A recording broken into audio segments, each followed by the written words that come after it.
Hello and welcome to this meeting of the Planning and Development Council of the Town of Oakville. Madam Clerk, do we have any regrets? We have regrets from Councillor O'Meara and Councillor Palmer. Thank you, Madam Clerk. Council, are there any declarations of pecuniary interest? Madam Clerk, I see no declarations. Would two of you be kind enough to move us into Committee of the Whole with a motion and a second? Councillor Lischina and Councillor Adams, thank you. Any objection? There being none, the motion carries and we're in Committee of the Whole. We have no consent items, confidential or public, but we do have one public hearing item, and that is a public meeting and recommendation report on the draft plan of subdivision and zoning bylaw amendment for Cap Oak and Red Oak in the town of Oakville at 1019 and 1059 Dundas Street East. We have a presentation from Lee Musson, who is the acting manager of current planning. And if anyone is watching the live stream of the meeting on oakville.ca who wishes to speak to the item, please call 905-815-6095 and we will connect you to the meeting. You'll be called upon to speak following the registered delegations. And there is a registered delegation in the form of a representative of Great Gulf who's available if you have any questions. Otherwise, there's no public delegations registered at this time. Ms. Musson, we are all ears and we look forward to your summary of the report that we've all read so that the public will know what we're talking about. Thank you. Thank you. Good evening, Mayor Burton, members of council. This evening, my staff report can be found as item 6.1 on your agenda. The item before you was submitted by Cap Oak Inc. and Red Oak G&A Inc. and the town of Oakville for a draft plan of subdivision and a zoning bylaw amendment to permit the development of 592 residential units, 2 village squares, 2 Dundas urban core blocks, a natural heritage system, stormwater management pond on approximately 41 hectares of land. In addition, the owner proposes to acquire from the town a portion of an unopened road allowance of 8th line. The purpose of this report is to provide a full staff review of the application and a recommendation on the proposed draft plan subdivision and the zoning bylaw amendment applications. A statutory public meeting was hosted by Oakville Council on January 18th of this year. Following that meeting, the applicant expanded the draft plan of subdivision land area to include 275 meters square parcel of unopened road allowance, and as such, a new public meeting is required. Staff will also be recommending that council approve a bylaw that will stop up and close the unopened road allowance. Next slide, please. The legal description is part of Lot 10, Concession 1, north of Dundas Street, and the lands are municipally known as 1019 and 1059 Dundas Street East, an unopened road allowance described as Part 1 on Plan 20R 21908. The properties are generally located on the east side of 8th line and north of Dundas Street East, and are outlined in red in this slide. The subject lands consist of 2 properties located between the Shield Bay subdivision to the west, which is built and occupied, and the Dun Oak subdivision to the east. On the south side of Dundas Street are residential uses consisting of 2-story detached and townhouse units, as well as apartments, commercial uses further east. Staff are processing a site plan at the northeast corner of Dundas Street and 8th line for an 8-story residential apartment building. To the north of the subject lands are vacant lands which are designated as natural heritage system and for future residential unit uses, but are not subject to a development application at this time. Next slide, please. The 41 hectare parcel of land subject to the application is proposed for 592 residential units, consisting of 113 rear lane townhouse units, 266 street townhouse units, 78 back-to-back townhouse units, 8 live-work units, and 116 detached dwellings. In addition, there are 2 village squares, known as blocks 200 and 201, 2 Dundas urban core blocks, 198 and 199, and 17.8 hectares of natural heritage system to be conveyed to the town.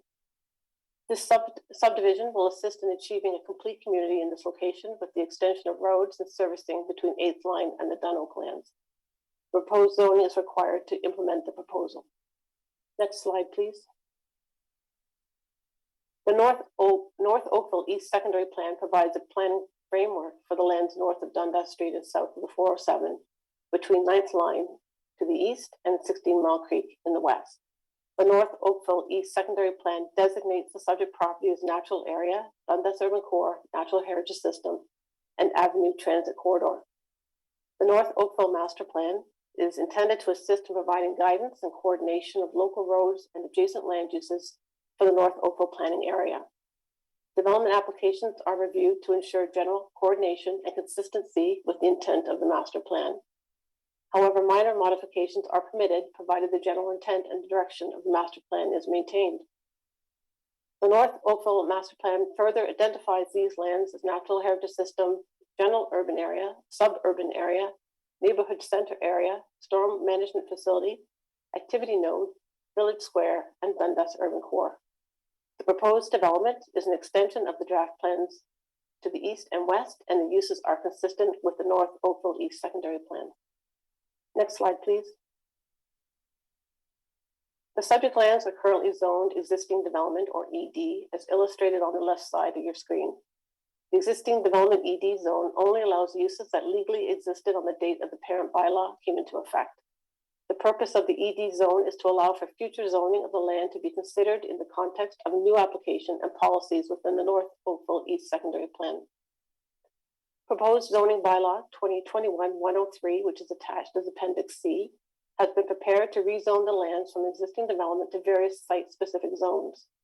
Generally, the proposed zoning bylaw will establish regulations for the live-work block specifically related to permitted uses and heights, establishes regulations for the Dundas Urban Core block specifically related to permitted uses, location of uses, heights, and a minimum number of dwelling units, the inclusion of bonusing provisions for the Dundas Urban Core block, which would allow for an increase in height in compliance with the North Oakville East Secondary Plan to a maximum of 12 stories.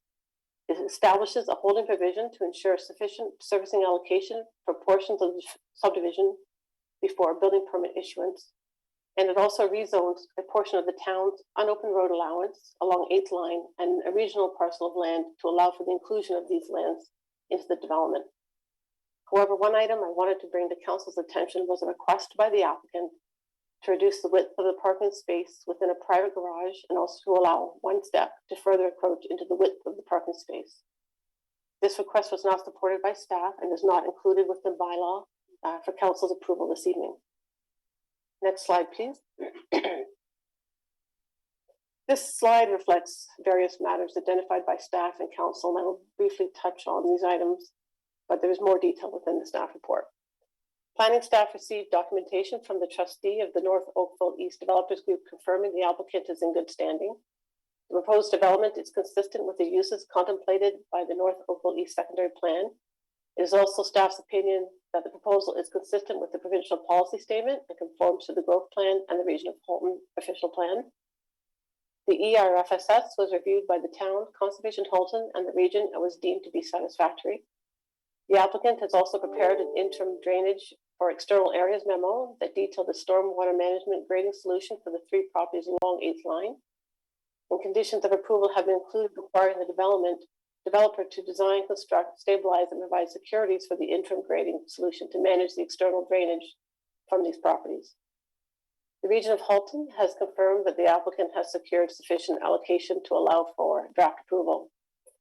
In terms of urban design policies on matters such as built form, lot size, transitions, and compatibility with the adjacent properties, and interface with public realms and access, the applicant submitted an urban design brief that addresses the proposal's compliance with the Livable by Design manual. Vehicular access to this subdivision will be from the abutting development at Dunno, 8th Line, and Dundas Street East. Transportation staff have evaluated the proposed draft plan of subdivision and advised that the proposed road and lane widths meet town standards. Next slide, please. An activity node is located at the intersection of streets A and 8th Line. Block 190 at the northeast corner is proposed to be developed as a mixed-use block. OPA 321 revides the policies as it relates to activity nodes and requires 1 mixed-use non-residential building within the node. The Shield Bay development on the west side of 8th Line was developed with residential uses. It is unknown at this time when the property at the southeast corner, which currently contains a detached dwelling, would be redeveloped. Staff and council have expressed a desire to accommodate a mixed-use development as part of the subject application. The applicant since revised the plan to include a block of live-work units to be developed at the northeast corner. This slide illustrates a preliminary concept of what could be developed, with details to be reviewed as part of a future site plan application. In order to ensure the official plan policies are satisfied, the proposed bylaw 2021-103 only allows for a mixed-use or non-residential building in this location. Next slide, please. This slide was produced by planning staff to illustrate conceptually how the Dundas urban core blocks could be developed based on the concept plans provided by the applicant. The Dundas urban core blocks are intended to allow for the creation of a band of mixed-use development in high and medium densities along Dundas Street, and would include retail and service commercial development to be located at the intersections with the north-south streets. It is also anticipated that the highest density uses would be encouraged to locate at these intersections. The proposed zoning regulations for the Dundas urban core blocks permits only apartments, mixed use, and commercial-related buildings within 50 meters of Dundas Street East. It establishes a minimum height of 6 stories. It establishes a maximum height of 8 stories, with the ability to increase the height to 12 stories with the execution of a Section 37 agreement. It establishes a minimum of 500 dwelling units and 1,600 meters squared of non-residential uses across the 2 blocks. It also requires non-residential uses to front onto Street B. Next slide, please. Along the north side of Dundas Street, west of the proposed Street B, is a small property that is under the ownership of the region of Halton since 1974. Town planning staff requested the applicant to contact the region to initiate discussions concerning the acquisition of the lands to be incorporated in the Dundas urban core block. In January of 2020, Regional Council considered a report declaring these lands surplus to the regional requirement. Although discussions between the region and the applicant are still ongoing, it is appropriate to rezone these lands consistent with the proposed zoning on the abutting Dundas urban core block. Next slide, please. This slide is intended to illustrate where on-street parking is proposed, but it is rather difficult to see. The small rectangles on the streets are proposed on-street parking spots. Under the current zoning bylaws, 708 parking spaces are required to be provided within garages and driveways. The on-street parking analysis proposes 315 parking spaces within the limits of the subdivision, providing a total of 1,023 parking spaces. As mentioned earlier, staff were not supportive of the applicant's request to reduce the width of parking space in a private parking garage. Next slide, please. To maximize the amount of on-street parking along Street A, staff requested the applicant to modify the draft plan to subdivision by eliminating on-street townhouse units along Street A and to replace them with rear lane townhouses. The applicant revised the plan as requested, which increased the amount of on-street parking on Street A from 42 parking spaces to 88 parking spaces. Next slide, please. Through the review of the application, Sustainable Transportation staff and the ward councillors expressed an interest in relocating a proposed walkway to provide greater connectivity choices and direct access to the natural heritage system and Village Square to the west. The draft plan was revised to reflect this request. Next slide, please. At the public meeting, council raised a concern about the lack of a link between Street L and Street G. The master plan contemplates a road connection between these streets, shown in the red circle on the left side of your screen. The master plan also anticipates that dwellings along the 2 roads back onto the natural heritage system. The proposed subdivision contains a mixture of rear-lotted dwellings onto the natural heritage system and a window street, thereby increasing the accessibility of the natural heritage system to the larger community. It is staff's opinion that the proposed plan of subdivision meets the general intent of the master plan and pedestrian connectivity is maintained. Next slide, please. The owner proposes to acquire from the town approximately 275 meters squared of unopened road allowance at fair market value to be determined through an appraisal to the satisfaction of the town's legal department. The unopened road allowance, when combined with the applicant's land, will be developed for 4 townhouse units. These lands within the North Oakville East Secondary Plan and the Master Plan are intended for residential uses. Incorporating the town land within these applications was authorized by the town solicitor and allows the land to be appropriately rezoned. The unopened portion of 8th line was not required for the transportation purposes, and this portion of the road can be permanently closed. Notice of intent to close a portion of the road was provided to the public in accordance with the town's policy in the Municipal Act.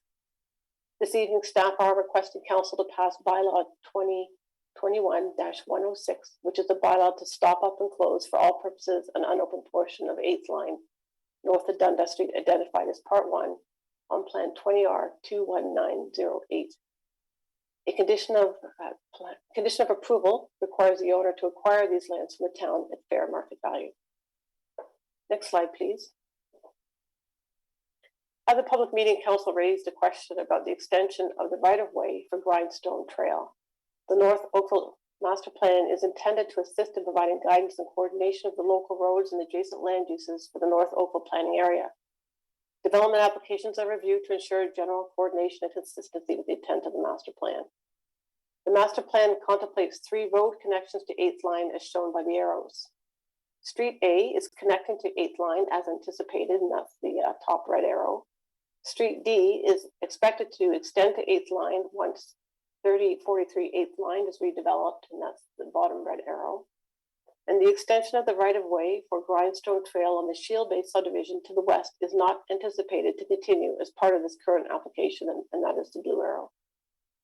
The extension of the road would bisect a larger holdout property known as Capobianco, which may reduce the development potential of this property in the future. The Capobianco property is located at the southeast quarter of an activity node, and as such, a larger parcel could be developed more efficiently as a mixed-use block.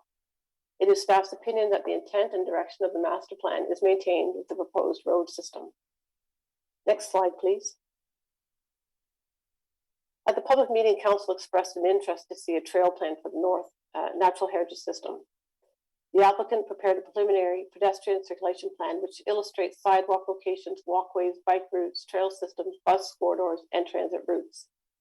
A trail system, which is the orange line, is proposed within the Natural Heritage System, connecting to the Dunham subdivision to the east and to the Shield Bay subdivision to the west. Next slide, please. Council also asked staff to consult with the applicant to explore what materials could be used that would limit climate change. The applicant has indicated that they have participated in a variety of green building standard programs, including actively investigating using technologies such as geothermal heating in projects across the GTA.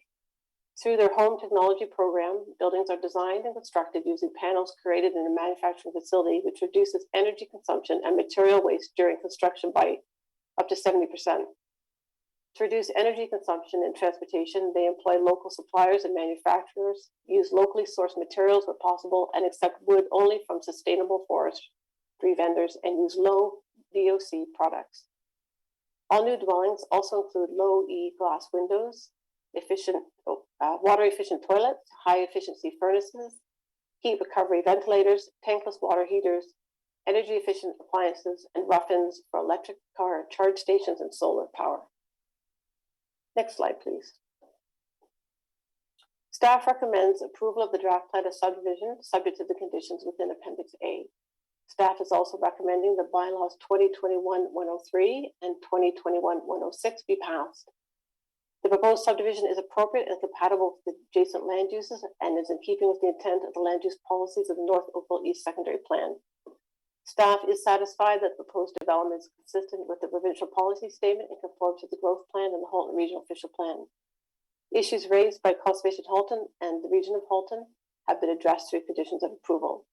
As such, staff put forth the following recommendations for council's consideration, and that concludes my presentation, and I'm happy to answer any questions.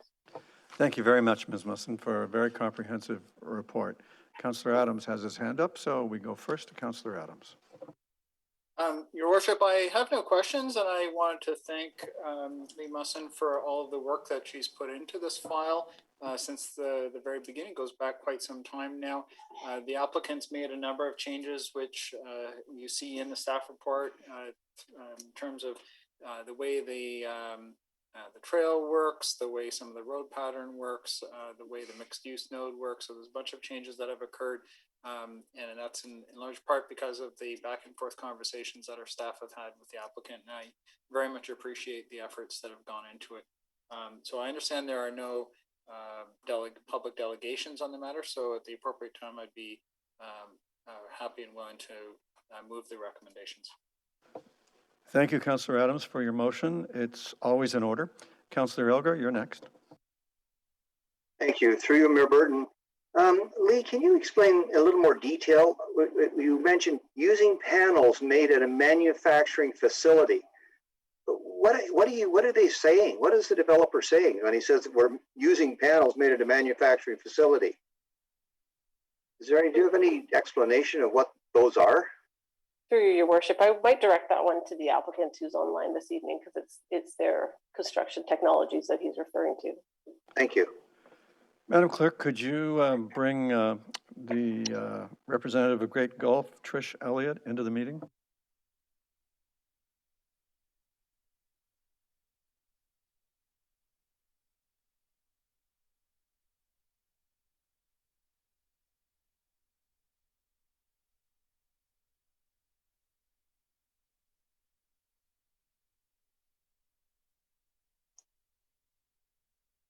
Welcome, Ms. Elliott. Were you able to hear the question? The councilor's looking for more information about the low energy use facility that manufactures panels for the subdivision. Yes, thank you. Through you, Mr. Mayor. The technology that we use, it's an effort to reduce waste on site. You have materials that are in a factory, so they're not subject to warping and other issues. And they're able to use technologies such as lasers and things to cut the panels. This is framing panels to make sure that they're cut to size with minimal waste and precise measurements. Can you maybe explain what you're talking when you say panels? So you're not talking concrete panels. You're talking fiberglass. You're talking wood. What are you talking? Through you, Mr. Mayor, this would be through the wood framing for walls and the structure of the building. How thick is the wood framing of these panels? It's a standard size, so the standard walls. It's no different than a normal wall. Well, is it 2x4 or 2x6 or 2x8? I believe it is 2x4. I will have to double check that, and I can get back to you. I appreciate that because I'm just thinking from a heating of the residence. 2x4 doesn't give you much R value insulation, so I'm kind of hoping it's at least minimum 2x6. But yeah, I would appreciate that. Thank Absolutely. you. Thanks. Thank you, Councillor. Are there any other questions? Seeing none and having a motion, it's in order to call the vote. Is there any objection to Councillor Adams' motion? Madam Clerk, there's no objection. Councillor Adams' motion is carried. And thank you to Ms. Elliott and thank you, Ms. Musson. We have no public or confidential discussion items on this abbreviated agenda this evening, but we do get to turn now to heritage matters, and we have a few. The first is that the recommendation pertaining to items 4.1 and 4.2 of the Heritage Oakville Advisory Committee minutes from its meeting on July 20th be approved, and that the remainder of the minutes be received. 4.1 and 4. In fact, that's the entire thing. 4.1 is the heritage permit application at 280 Lawson Street, and 4.2 is the heritage permit application at Aircliff's Coach House. Is there a motion or question? Councillor Giddings, I'll take that as your motion. Councillor Elgar, your hand is up. Does that mean you have a question? My hand should have been taken down. The hand was up for the other, the other previous one. Sorry about that. Okie dokie, thank you very much. Councillor Chisholm, I see your electronic hand. You have the floor. Thank you, Your Worship. Through you, just a question to staff. With respect to, I guess it's just my personal issue with respect to windows. Replacement of windows have to be wood. I mean, with all the technology and so forth for environmental concerns and the R value, is there any consideration of having windows that exceed the requirements for thermal and so forth, and where the wood windows don't really give that that property? I guess what I'm saying is that why does it have to be wood? Why can't it be another product that is a facsimile of what would be there in the as a history. Maybe it's a double clad window made of another material. Why? I mean, it's just because it's historically it has to be wood. Mr. Charles, the planning director, will take a first pass at your question. Obviously, it's a recommendation of the Heritage Advisory Committee, and Councillor Dudek will bat cleanup on this question after Mr. Charles. Thank you, Mr. Mayor. And through you, when staff are reviewing the heritage permit, we do look to the guidelines that are within the Heritage Conservation District, which is where the property is for Lawson. And we do take that into account with the recommendation from the Heritage Architect as well. To your point, we do provide that recommendation to the Heritage Committee, and they do provide their recommendation to council. In terms of the question about using other technologies and other forms for cladding for the windows, it's certainly something that we can take back as staff and take further look at.